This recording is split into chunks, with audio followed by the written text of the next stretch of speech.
Hey guys, welcome back to Kallo education centre. So last lecture में क्या पढ़े थे? याद कीजिए, लास्ट लेक्चर में क्या पढ़े थे? लास्ट लेक्चर में गाइस हम लोगों ने डाल्टन एटॉमिक थ्योरी के बारे में बात की थी।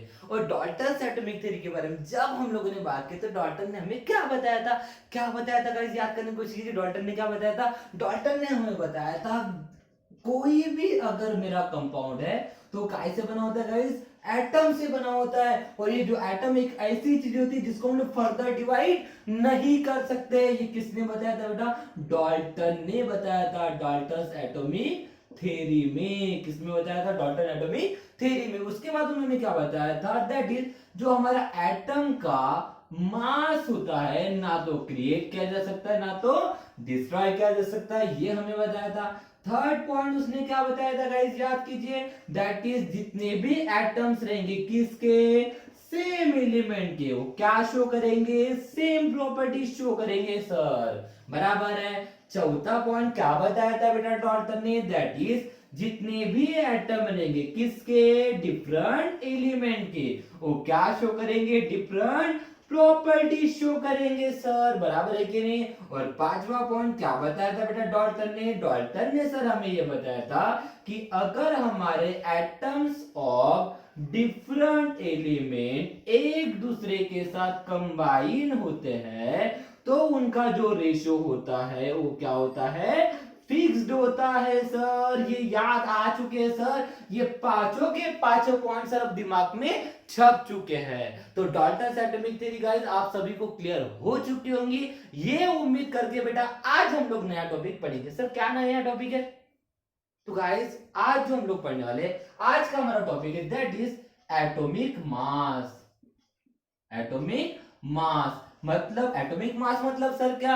Atomic mass is nothing but that is mass of atom. ऐसा और नो कोई दिक्कत है बेटा इस चीज को समझने के लिए? फिर ऐसी चीज क्या है सर इसको जो पढ़ना पड़ रहा है? तो गाइस बात ऐसी है कि जैसे ही एटम की डिस्कवरी हुई, देखिए कैसे आज के डेट में ध्यान दीजिए।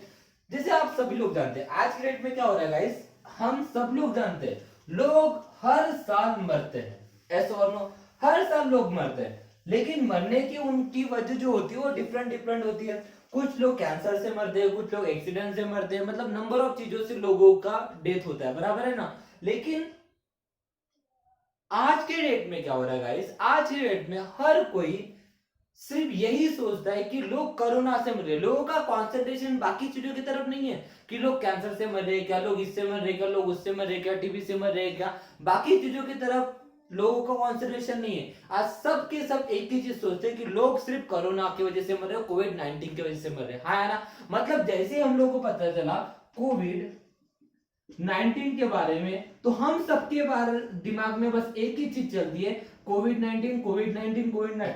ऐसा और दुनिया भर की जो साइंटिस्ट है गाइस वो सब के सब इसकी दवा बनाने के लिए लगे हुए, इसकी वैक्सीन बनाने के लिए लगे हुए। ऐसा और सेम ईयर गाइस कोविड 19, देखिए बेटा याद रखने का तरीका है, कोविड 19 क्या लिखा है यहाँ पे? 19। तो बेटा बात चल रही है 19 सेंचुरी की। किसकी बात चल रही है बेटा? 19 सेंचुरी की बात चल रही है। 19 सेंचुरी में भी यही बात हुई थी कि जैसे ही हमें डाल्टन ने एटम के बारे में बताया था तो सारे के सारे साइंटिस्ट अब इस एटम के बारे में सोचना चालू कर दिए कि क्या है हमारा एटम।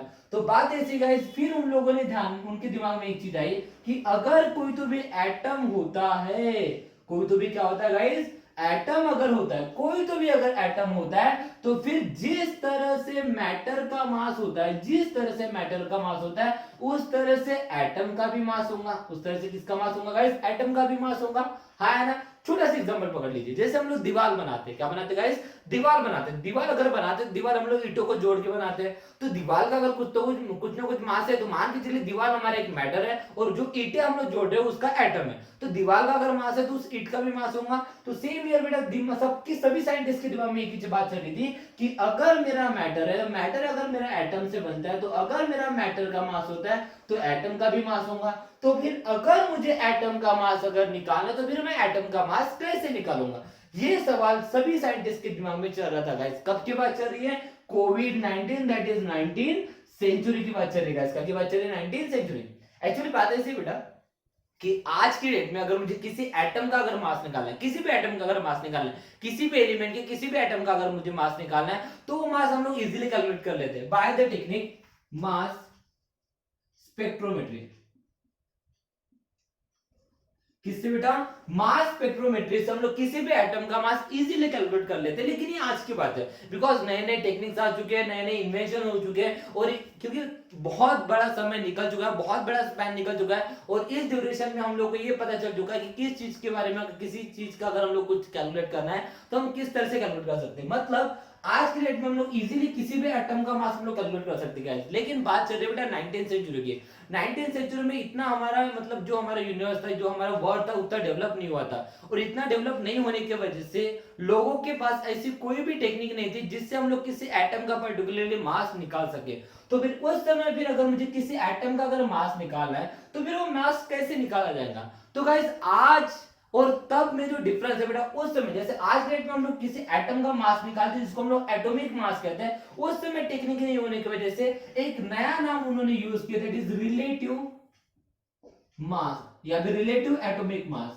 Relative atomic mass. अब सर ये क्या होता है रिलेटिव एटॉमिक मास? देखिए बेटा, रिलेटिव एटॉमिक मास समझाने का बहुत ही सिंपल एक एग्जांपल लेने जा रहा हूं, ध्यान दीजिए सभी के सभी। जैसे मान के चलिए मैं एक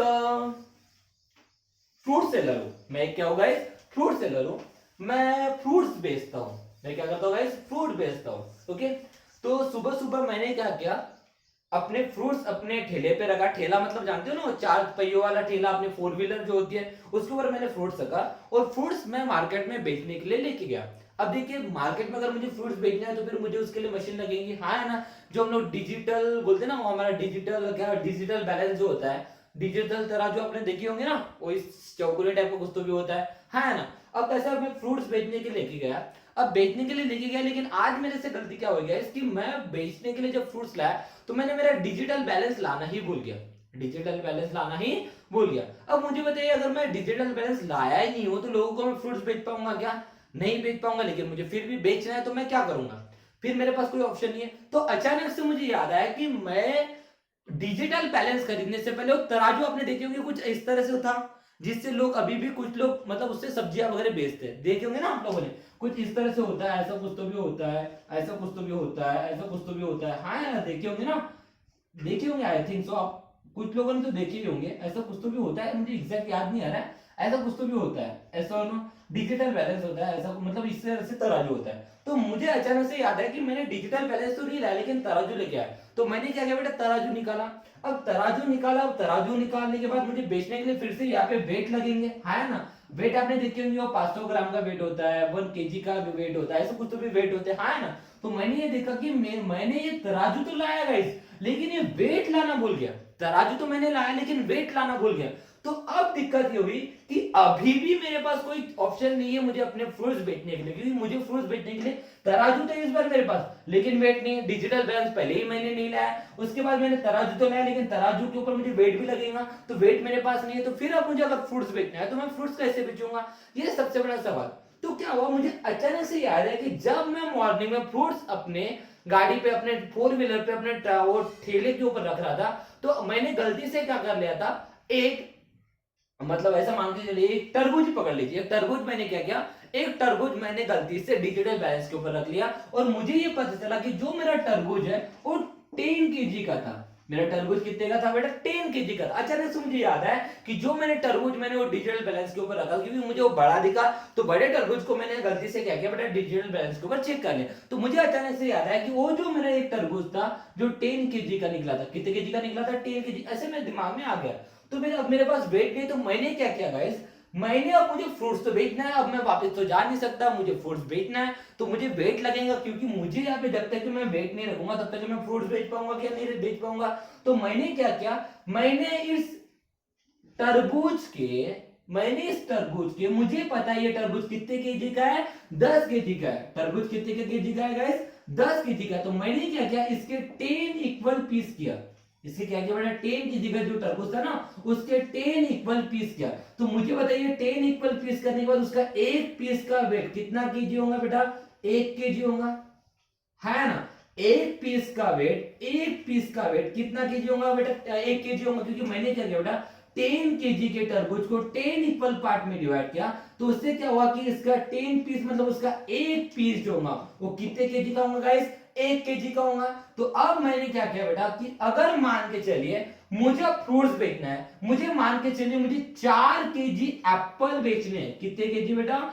4 kg एप्पल बेचना है। तो मैं क्या करूंगा, एक साइड में एप्पल रखूंगा और एक साइड में मुझे बताइए यहाँ पे तरबूज के कितने पीस रखूंगा गाइस? यस, यहाँ पे मुझे बताया एक पीस मेरा 1 kg का है, तो फिर मुझे 4 kg एप्पल बेचने के लिए मुझे क्या करना पड़ेगा? 4 पीस रखना पड़ेगा। काय के बेटा? तरबूज के। तो 4 पीस यहाँ पे तरबूज के रखूंगा और यहाँ पे एप्पल डालते जाऊंगा डालते जाऊंगा डालते जाऊंगा, तब तक के यहाँ पे एप्पल डालूंगा जब तक कि ये बैलेंस ना हो जाए। तो इसका मतलब यहाँ पे मुझे जितने भी एप्पल मिलेंगे, ये जब बैलेंस हो जाएगा तो ये यहाँ पे जितने भी एप्पल मिलेंगे वो कितने केजी के मिलेंगे गाइस? 4 kg के मिलेंगे। तो मैंने क्या किया गाइस, यहाँ पे समझने की कोशिश कीजिए, मैंने यहाँ पे क्या किया, मैंने यहाँ पे एप्पल का वेट डिसाइड करने के लिए, मैंने तरबूज के वेट का यूज किया। मतलब मैंने फ्रूट्स को बेचने के लिए सिर्फ फ्रूट्स का ही यूज कर रहा हूं बेटा। समझने की कोशिश कीजिए, बहुत इंपॉर्टेंट चीज बोल रहा हूं। मैंने यहाँ पे क्या किया बेटा, इस एप्पल को बेचने के लिए मैंने यहाँ पे तरबूज रखा है ना। तो मुझे अगर एप्पल का वेट अगर निकाल, तो मैंने यहाँ पे तरबूज के वेट का यूज किया बेटा। सेम टेक्निक पहले यूज की जाती थी गाइस।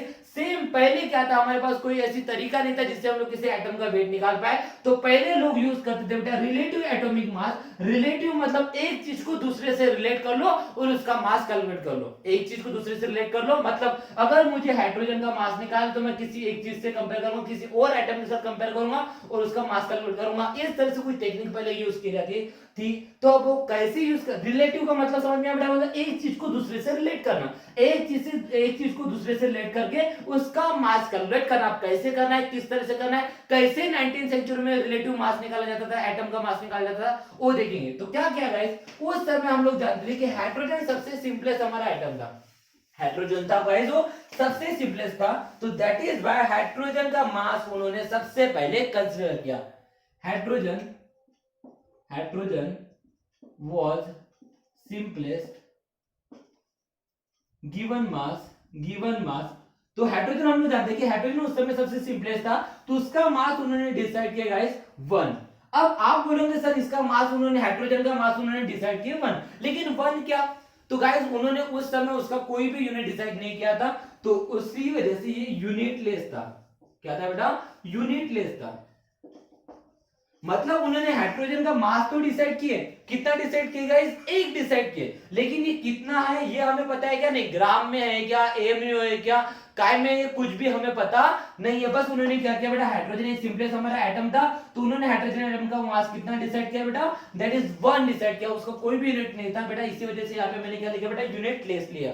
ओके और फिर क्या किया गया कि मान के चलिए मुझे ऑक्सीजन का मास निकालना है, ऑक्सीजन का मुझे मास निकालना है, तो क्या करूंगा मैं यहाँ पे बेटा, मान के चलिए ऑक्सीजन का मास निकालना है, ऑक्सीजन का मास है 16, तो मैं क्या करूंगा बेटा, इधर हाइड्रोजन के 16 यहाँ पे एटम रखूंगा। तो हाइड्रोजन के 16 एटम को अगर ये बैलेंस कर लेते तो इसका मतलब यहाँ पे ऑक्सीजन का मास कितना होगा बेटा? 16। लेकिन यहाँ पे अभी भी यूनिट मेंशन है क्या? नहीं। तो इस तरह से ये हाइड्रोजन का यूज करके, इस तरह से हाइड्रोजन के एटम का यूज करके बाकी चीजों का मास निकाला जाता था। अगर मान के चलिए मैंने यहाँ पे हाइड्रोजन के, मान के चलिए यहाँ पे मैंने हाइड्रोजन के 12 यहाँ पे एटम रखा और उसके बाद इधर कार्बन का, मतलब इधर कार्बन का एटम रखा, तो मुझे पता चला कि यहाँ पे हाइड्रोजन के 12 एटम रखने के बाद यहाँ पे कार्बन का मास बैलेंस हो रहा है। इसका मतलब कार्बन का मास उस समय कितना होगा बेटा?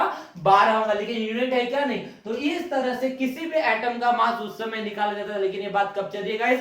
19th सेंचुरी की बात चल रही है कि इस तरह से भी क्या किया जाता था बेटा, हाइड्रोजन का यूज करके बाकी एटम का मास निकाला जाता था। लेकिन बात ऐसी थी कि फिर यहाँ पे बहुत सारे प्रॉब्लम्स आना चालू हो गए। लेकिन सर ये क्या प्रॉब्लम आना चालू हो गए? अब क्या दिक्कत है? उन्होंने हाइड्रोजन को तो यूज कर लिया एटम का मास निकालने के लिए, फिर दिक्कत क्या है? तो गाइस यहाँ पे दिक्कत ये आने लगी कि हाइड्रोजन जो होता है ना, ये बहुत ही ज्यादा रिएक्टिव एटम होता है, बहुत ही ज्यादा रिएक्टिव एलिमेंट होता है। तो इसी वजह से क्या हो रहा था कि जब इसका यूज करके हम लोग किसी और का मास निकालते थे तो हाइड्रोजन के साथ बहुत सारी चीजें रिएक्ट होती थी, क्योंकि हाइड्रोजन ये क्या है बेटा? हाईली रिएक्टिव एलिमेंट है। तो हाइड्रोजन हाईली रिएक्टिव एलिमेंट होने की वजह से बहुत सारे एलिमेंट के साथ बहुत सारे एलिमेंट के एटम के साथ क्या कर लेता बेटा गाइस? रिएक्ट हो जाता था, और रिएक्ट होने की वजह से उसका हम लोग एग्जैक्ट मास नहीं निकाल पा रहे थे। और इस इशू के वजह से फिर उन्होंने क्या किया गाइस?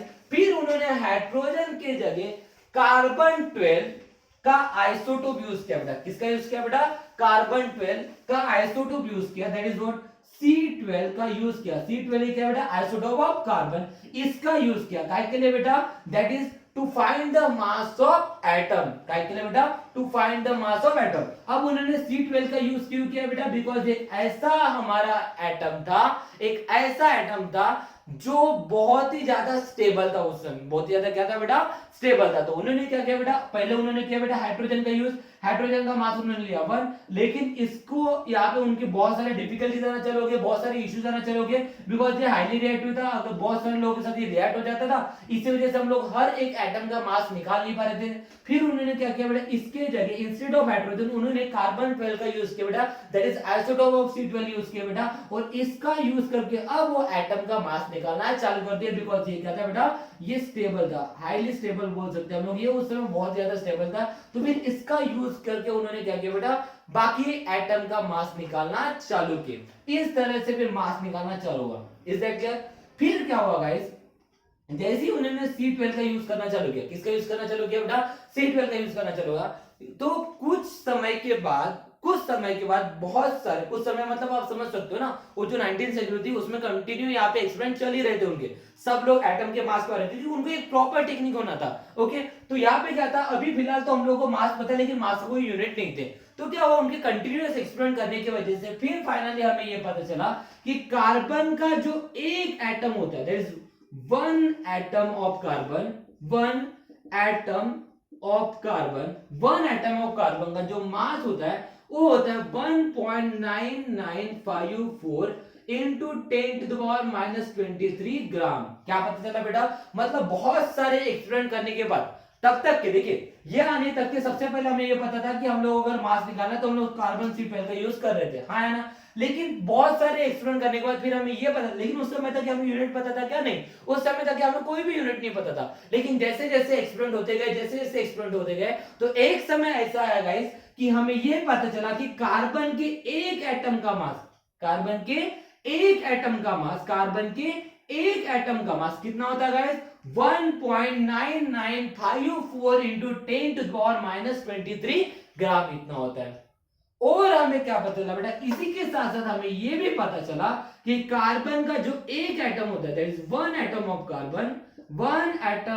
कार्बन जो होता है, कार्बन का जो एक एटम होता है गाइस, ये हाइड्रोजन के 12 टाइम्स होता है, ये हाइड्रोजन के कितने होता है बेटा, 12 टाइम्स होता है। और इसके लिए उन्होंने एक यूनिट डिसाइड किया, AMU, उन्होंने क्या यूनिट डिसाइड किया बेटा, एक यूनिट। मुझे बताया ना कि कार्बन का एक एटम जो होता है, कार्बन का जो एक एटम होता है वो हाइड्रोजन के कितने टाइम्स होता है बेटा, 12 टाइम्स। हाइड्रोजन कितने टाइम्स होता है बेटा, 12 टाइम्स। देखिए बहुत सारे एक्सपेरिमेंट के बाद हमें पता चला कि एक एटम ऑफ कार्बन का मास कितना होता है, 1.9954 इंटू 10⁻⁻23 ग्राम।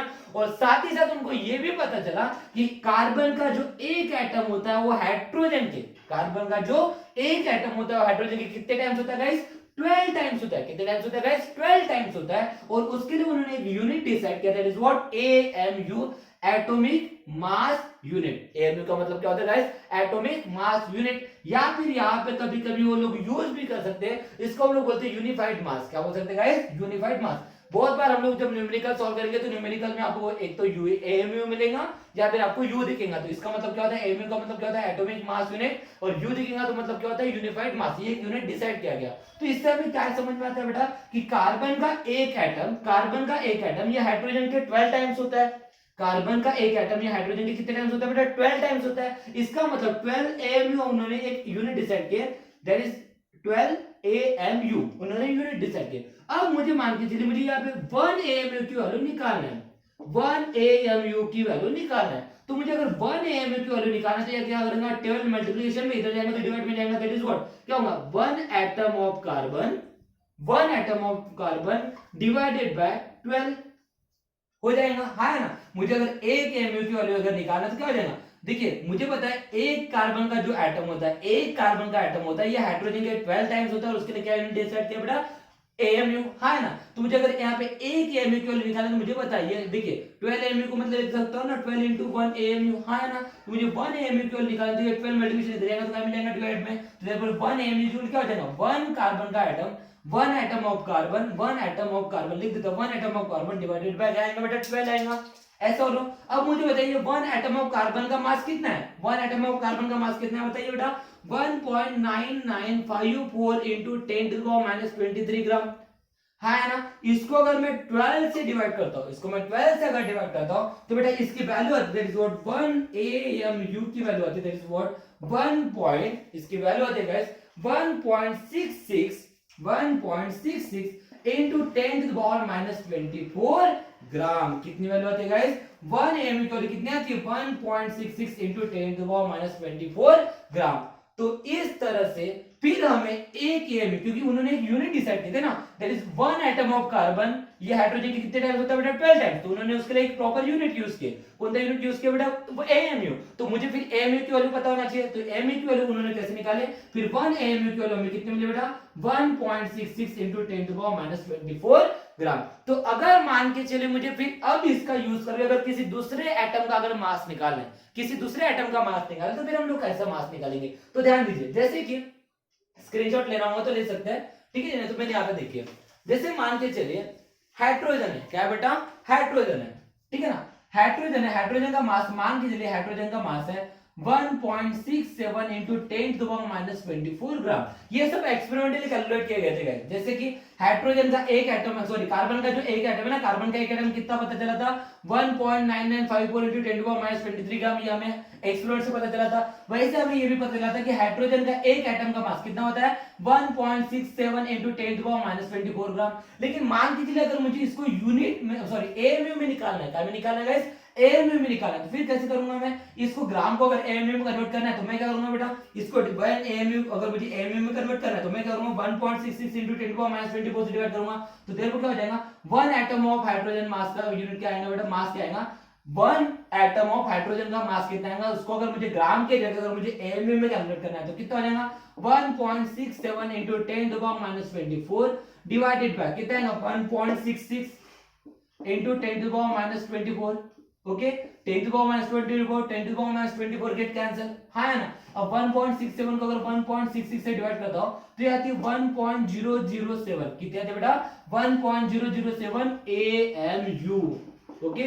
तो अब मुझे बताइए एक हाइड्रोजन एटम का मास, एक हाइड्रोजन एटम का मास कितना है बेटा, एक हाइड्रोजन एटम का मास मेरे पास एक तो 1.007 AMU भी है और मेरे पास कितना है 1.67 into 10⁻24 ग्राम भी है। अब मुझे बताइए इन दोनों में से याद रखना कौन सा सिंपल हो जाएगा गाइस, जल्दी बताइए इन दोनों में से मुझे याद रखने का सिंपल तरीका कौन सा हो जाएगा। यस गाइस बहुत ही सिंपल है सर, बहुत ही सिंपल है, मुझे इन दोनों में से अगर कोई मास अगर याद रखना है तो मैं ये ग्राम में लिख, बिकॉज़ ये 1.67 into 10⁻24 इस वाले को याद रखने से बेहतर है मैं एक हाइड्रोजन एटम का मास कितना रख सकता हूं 1.007, अगर इसको अप्रोक्सीमेट कंसीडर करेंगे तो इनडायरेक्टली 1 AMU हो जाएगा, है ना। और मुझे बताइए हाइड्रोजन का मास कितना होता है 1 होता है ना, हाइड्रोजन का मास कितना होता है 1, लेकिन ये 1 क्या है AMU या फिर क्या है बेटा U है, जो हम लोग यूनिट कभी याद नहीं रखते, जो यूनिट हम लोग कभी याद नहीं रख सकते, समझ में आया क्या बेटा, ये हम याद नहीं रखते, इज दैट क्लियर। तो इस तरह से फिर उस समय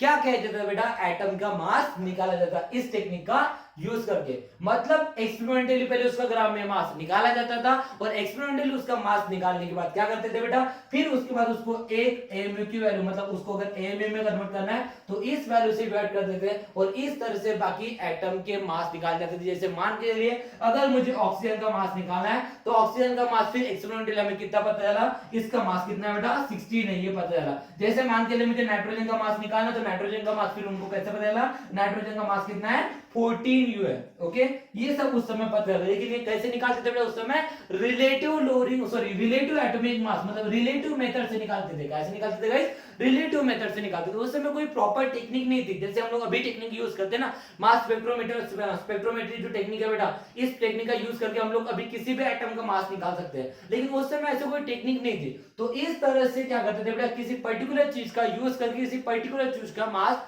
निकाला जाता था। तो मतलब सबसे पहले उन्होंने हाइड्रोजन का यूज किया, लेकिन उसके लिए कोई प्रॉपर यूनिट नहीं था फिर, लेकिन हम लोग को ये पता चला कि हाइड्रोजन रिएक्ट हुए तो उसका यूज नहीं कर पा सकते थे। फिर उन्होंने कार्बन 12 का यूज किया, दैट इज व्हाट, उसके आइसोटोप्स का यूज किया कि उसका, हाँ है ना, उसको क्योंकि वो स्टेबल था, फिर उसका यूज करके उन्होंने क्या किया बेटा, उसका मास निकालना चालू किया। बाय एक्सपेरिमेंटली हमें पता चला कि एक कार्बन एटम का मास कितना होता है 1.9954 into 10⁻23। फिर उन्होंने क्या किया बेटा, उनको ये भी दिखा, जैसे ये चीज दिखी उनको ये चीज भी दिखी कि एक कार्बन एटम ये कितना होता है बेटा, हाइड्रोजन के 12 टाइम्स होता है, और उसके लिए उन्होंने क्या किया, एएमयू यूनिट डिसाइड किया। फिर इस तरह से उन्होंने एक एएमयू की वैल्यू कैलकुलेट की, कितनी बेटा 1.66 × 10⁻24 ग्राम। फिर वो क्या करते थे, एक्सपेरिमेंटली उनका मास निकालते थे ग्राम में, फिर उसको एएमयू में कन्वर्ट कर देते थे। इस तरीके से रिलेटिव मेथड का यूज करके, मतलब एक चीज का यूज करके दूसरे एटम का मास निकाला जाता था। Is that clear guys? तो इस तरह से पहले देखिए, आप लोगों को इसमें से कोई भी वैल्यूज याद करनी नहीं है, सिर्फ ये आप लोगों को एक्सप्लेन करने के पॉइंट ऑफ व्यू ही आज का वीडियो होता है बेटा। मतलब इस तरह से पहले के जमाने में किस तरह से मास निकाला जाता था, किस तरह से उस एटम का मास निकाला जाता था गाइस, ये जानने के लिए हम लोगों ने ये सब लेक्चर देखे थे बेटा। ओके, तो आपको इनमें से वैल्यू याद रखने की जरूरत नहीं है, ये सब वैल्यू आप लोगों को ऐसे ही पता चलती है। मतलब जब आप न्यूमेरिकल सॉल्व करेंगे तो न्यूमेरिकल में आप लोगों को ये सब वैल्यू ऑलरेडी गिवन रहेंगे। Is that clear guys?